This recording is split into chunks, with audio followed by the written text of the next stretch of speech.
Главната интенција на оваа тужба беше да се пушти порака до сите чинители на јавниот живот, пред се политичарите, па и вас новинарите, да нема шпекулации околу креирање на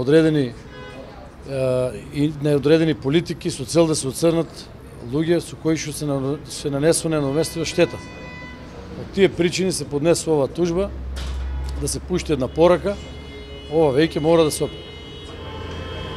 Тоа е. Имаше пред известно време информации исто така повторно изнесени од Николовски дека е направена некаква криминална коалиција помеѓу вас и Сашо Мјалков во врска со пратениците. Зошто за тоа не тужевте, за ова тужите? Всушност тужбата требаше првично да биде за ова, меѓутоа го пропуштивме рокот за тужба и затоа не сме тужиле таму. Исто и тоа е недонаместива штета. Меѓутоа се надам дека ова со овој спор сега ќе се надмине и ќе биде ова порака до сите политичари да внимават што зборуват. Ќе го прашаме и тужениот на Еви и вас кога имаме прилика. Сте или не сте јавна личност? Расчистивте ли пред судот? Не знам дали постои дефиниција за јавна личност. Јас лично сметам дека не сум јавна личност.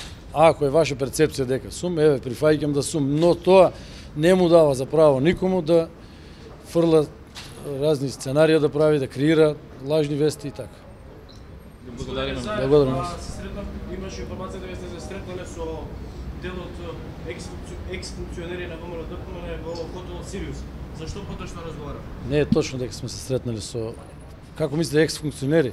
Да, не. Екс-министери и екс-пратени. Не сме се сретнали. Не сте се сретнали? Не сум. Јас не сум се сретнал.